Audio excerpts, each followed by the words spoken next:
ये वीडियो देखकर आप जरूर बोलोगे, मुझे सत्संग शिक्षण परीक्षा देनी ही है, क्योंकि उसमें प्रश्नों और उत्तर देकर वचनामृत सरल तरीके से समझाया है। जय स्वामीनारायण।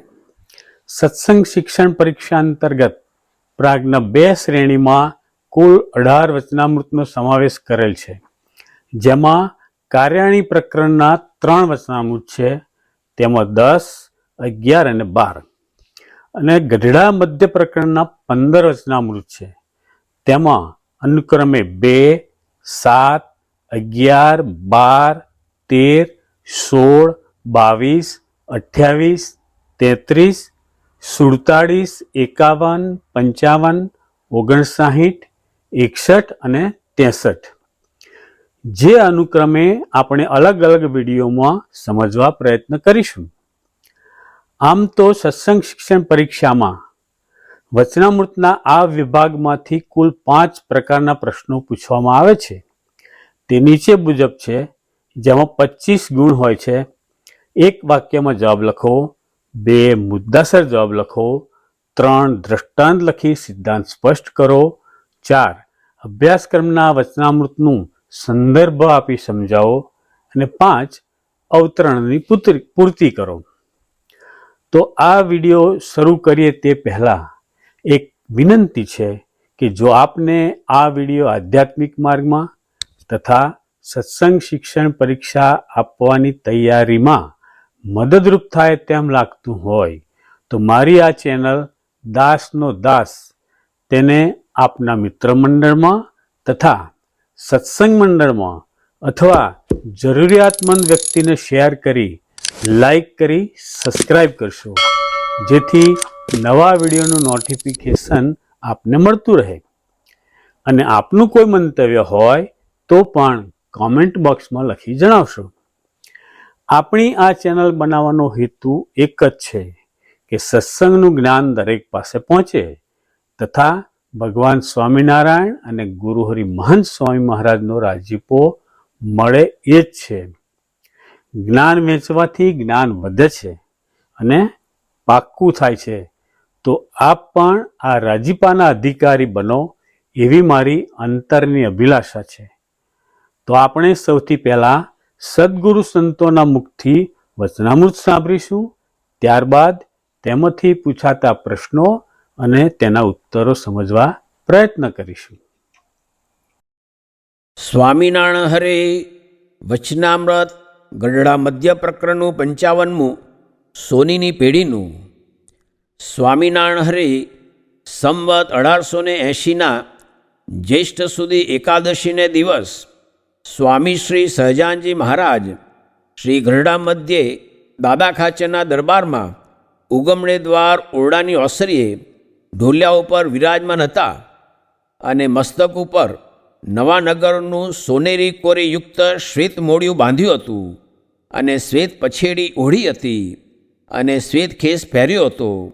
અને શ્રીજી મહારાજના મુખારવિંદની આગળ મુનિ તથા દેશ દેશના હરિભક્તની સભા ભરાઈને બેઠી હતી, અને તે સભાને વિશે મુનિ ઝાંઝ મૃદંગ લઈને કીર્તન ગાતા હતા.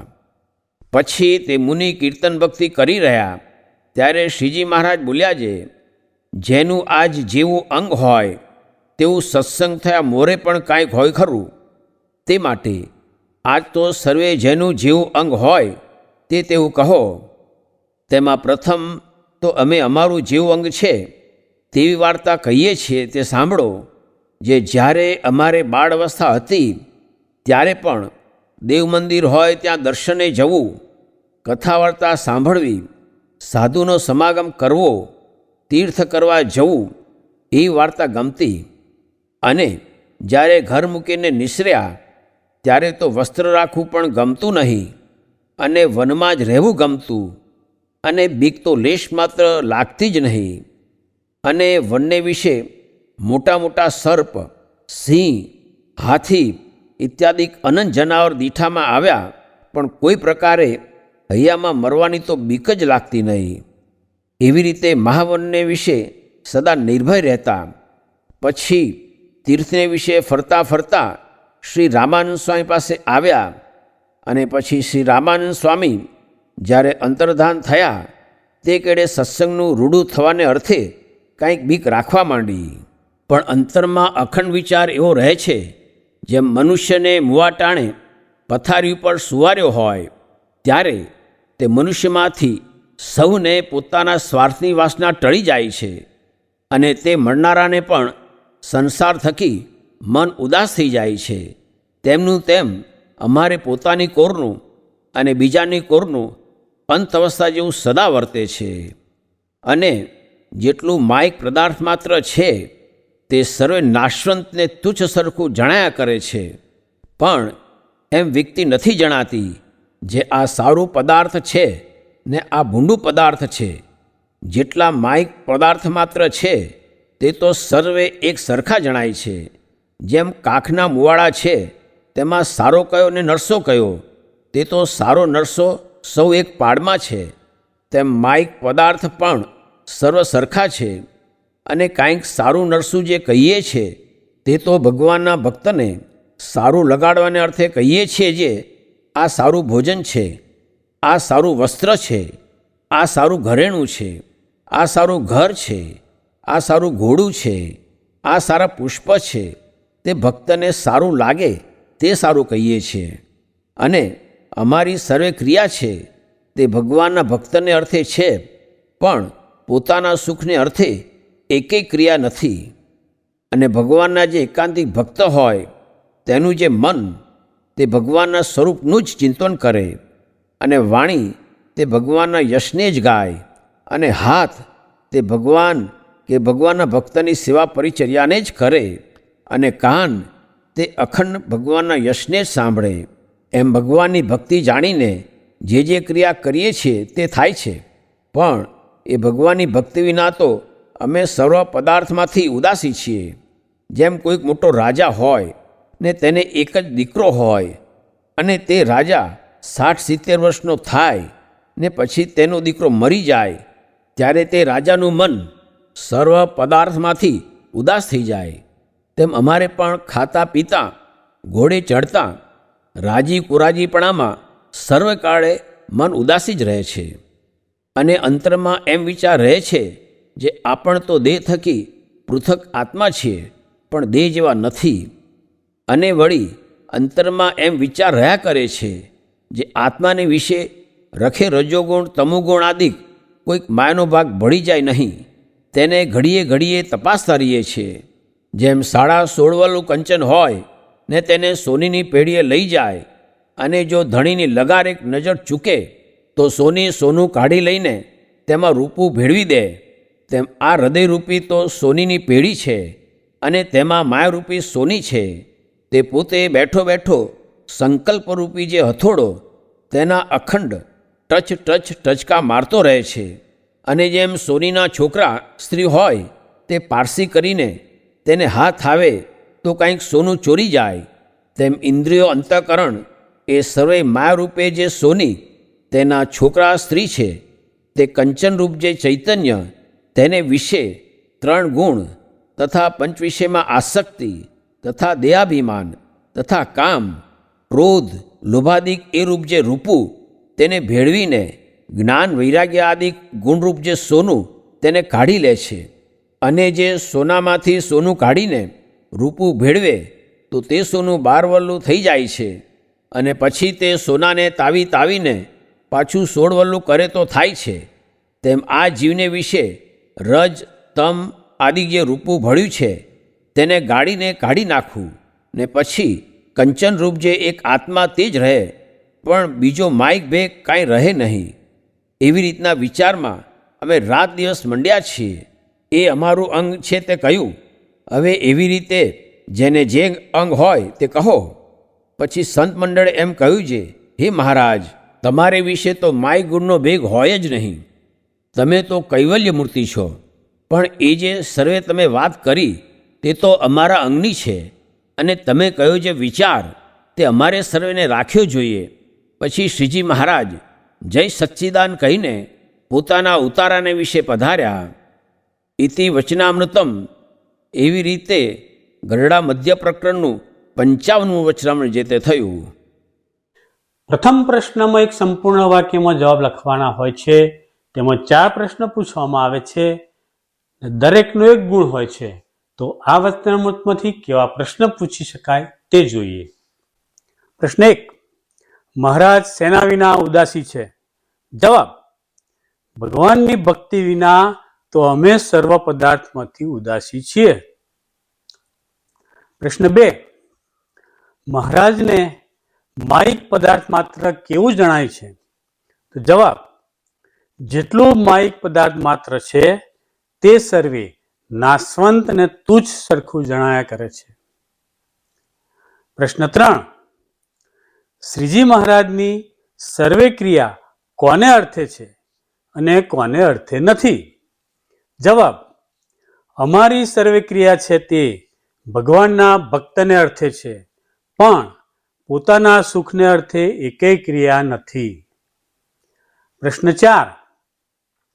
શ્રીજી મહારાજને સદા કેવું વર્તે છે? અથવા શ્રીજી મહારાજને પોતાની કોરનું અને બીજાની કોરનું સદા કેવું વર્તે છે? તો જવાબ: અમારે પોતાની કોરનું ને બીજાની કોરનું સદા અંત અવસ્થા જેવું વર્તે છે.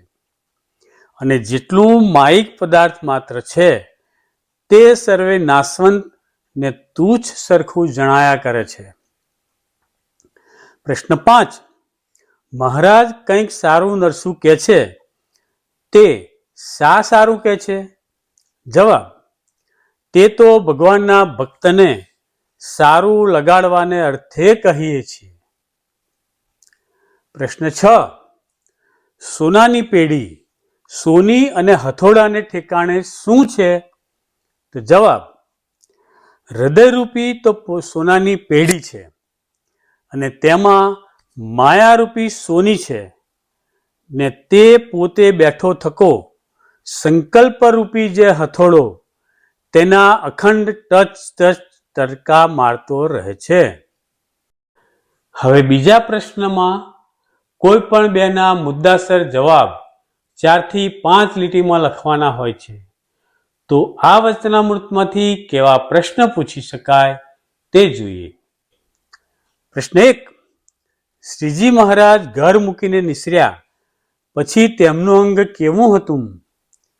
જવાબ: મહારાજ ઘર મૂકીને નિસર્યા ત્યારે તો વસ્ત્ર રાખવું પણ ગમતું નહીં અને વનમાં જ રહેવું ગમતું, અને બીક તો લેશ માત્ર લાગતી જ નહીં. અને વન્ય વિશે મોટા મોટા સર્પ, સિંહ, હાથી ઇત્યાદિ અનંત જનાવર દીઠામાં આવ્યા, પણ કોઈ પ્રકારે હૈયામાં મરવાની તો બીક જ લાગતી નહીં. એવી રીતે વન્ય વિશે સદા નિર્ભય રહેતા. પ્રશ્ન 2. વચનામૃત ગરડા મધ્યના 55 પ્રમાણે શ્રીજી મહારાજની બાળ અવસ્થાની પ્રકૃતિ જણાવો. અથવા શ્રીજી મહારાજને બાળપણથી જ શું ગમતું? જવાબ: જ્યારે જ્યારે અમારી બાળ અવસ્થા હતી ત્યારે ત્યારે પણ દેવ મંદિર હોય ત્યાં દર્શને જવું, કથા વાર્તા સાંભળવી, સાધુનો સમાગમ કરવો, તીર્થ કરવા જવું એવી વાર્તા ગમતી. પ્રશ્ન 3. ભગવાનના એકાંતી ભક્ત કેવી રીતે વર્તે? તો જવાબ: ભગવાનના જે એકાંતિક ભક્ત હોય તેનું જે મન તે ભગવાનની સ્વરૂપનું જ ચિંતન કરે, અને વાણી તે ભગવાનના યશને જ ગાય, અને હાથ તે ભગવાન કે ભગવાનના ભક્તની સેવા પરિચર્યાને જ કરે, અને કાન તે અખંડ ભગવાનના યશને જ સાંભળે. પ્રશ્ન 4. સોનીની પેઢીના દ્રષ્ટાંતમાં સોની સંબંધી સોના અને રૂપાને ઠેકાણે શું છે? જવાબ: ઇન્દ્રિયો અંતઃકરણ એ સર્વે માયારૂપી જે સોની તેના છોકરા સ્ત્રી છે. તે કંચનરૂપ જે ચૈતન્ય તેને વિશે 3 ગુણ તથા પંચ વિષયમાં આસક્તિ તથા દેહાભિમાનમાં તથા કામ ક્રોધ લોગાદીપ જે રૂપું તેને ભેળવીને જ્ઞાન વૈરાગ્યાદિક ગુણરૂપ જે સોનું તેને કાઢી લે છે. પ્રશ્નમાં કોઈ પણ એક દ્રષ્ટાંત લખી તેનો સિદ્ધાંત સ્પષ્ટ કરવાનો હોય છે અને તે પણ 4 થી 5 લીટીમાં. તો આ વચનામૃતમાંથી કેવા પ્રશ્ન પૂછાય તે જોઈએ. પ્રશ્ન 1. કાખના મુવાડાના દ્રષ્ટાંતે માયિક પદાર્થ. જવાબ: જે દ્રષ્ટાંત જેટલું માયિક પદાર્થ છે તે સર્વે નાશવંત અને તુચ્છ સરખું જણાયા કરે છે, પણ એમ વ્યક્તિ નથી જણાતી જે આ પદાર્થ સારું છે ને આ પદાર્થ ભૂંડું પદાર્થ છે. જેટલા માયિક પદાર્થ માત્ર છે તે તો સર્વે એક સરખા જણાય છે. જેમ કાખના મુવાડા છે તેમાં સારો કયો ને નરસો કયો? તે સારો નરસો સૌ એક પાડમાં છે. તે માયિક પદાર્થ પણ સર્વે સરખા છે. સિદ્ધાંત: કાખના મુવાડા એટલે બગલના વાળ. તેમાં સારો નરસો હોય નહીં. તેમ માયિક પદાર્થ કાખના મુવાડા જેવા છે. તેમાં મનને લોભાવા દેવું નહીં. તે નાશવંત, તુચ્છ અને બંધનકારી છે. પ્રશ્ન 2. સોનીની પેઢીનું દ્રષ્ટાંત. જવાબ: એમાં દ્રષ્ટાંત: આપણે તો દેહ થકી પણ પૃથક આત્મા છીએ, પણ દેહ જેવા નથી. અને વળી અંતરમાં એમ વિચાર રહ્યા કરે છે આત્માને વિશે રજોગુણ, તમોગુણ આદિ કોઈ માયાનો ભાગ ભળી જાય તેને ઘડીએ ઘડીએ તપાસતા રહીએ છીએ. જેમ સાડાસોર વલ્લુ કંચન હોય ને તેને સોનીની પેઢીએ લઈ જાય અને જો ધણીની લગારેક નજર ચૂકે તો સોનું કાઢી લઈને તેમાં રૂપું ભેળવી દે. તેમ આ હૃદયરૂપી તો સોનીની પેઢી છે અને તેમાં માયારૂપી સોની છે.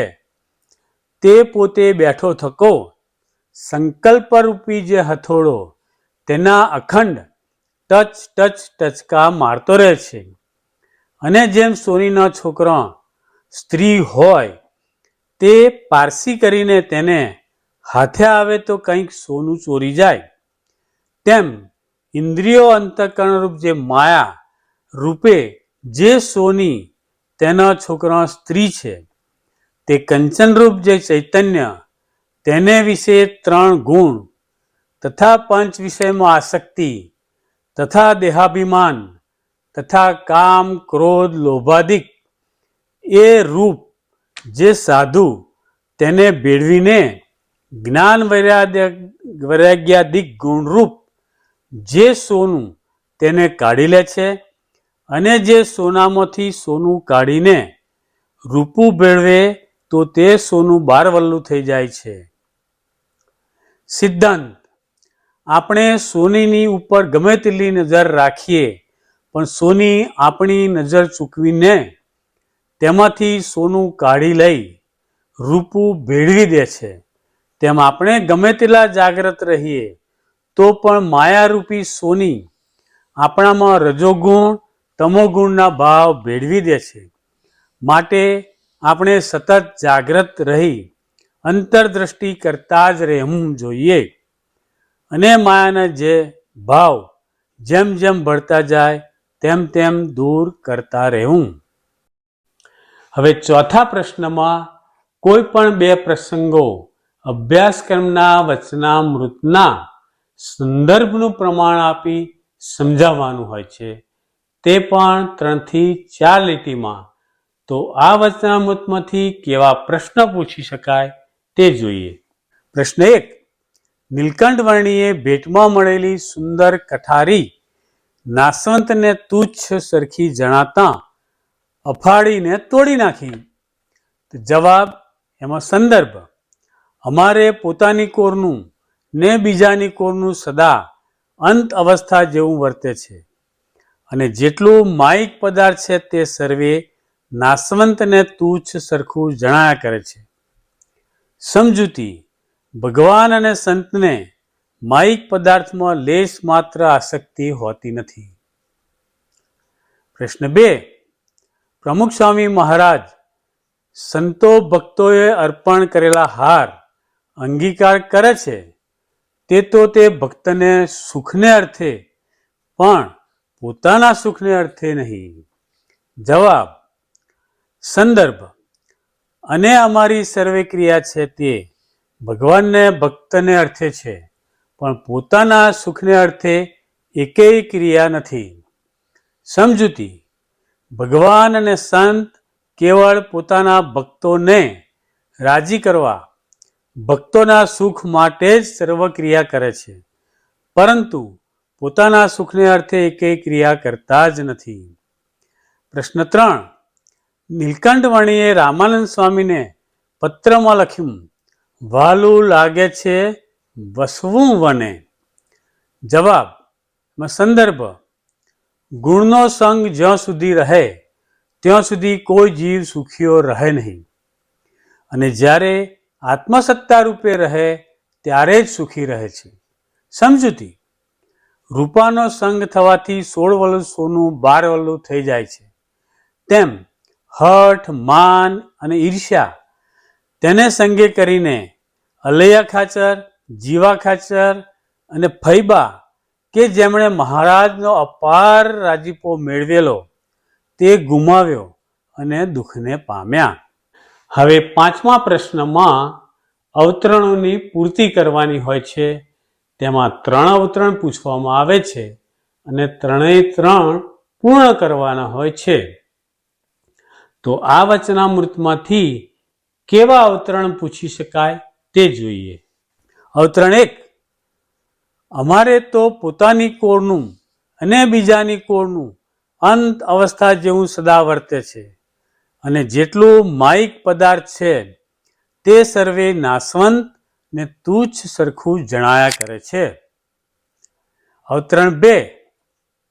ભગવાનના જે એકાંતિક ભક્ત હોય તેનું જે મન તે ભગવાનના સ્વરૂપનું જ ચિંતન કરે અને વાણી તે ભગવાનના યશને જ ગાય અને હાથ તે ભગવાન કે ભગવાનના ભક્તની સેવા પરિચાર્યાને જ કરે અને કાન તે અખંડ ભગવાનના યશને જ સાંભળે.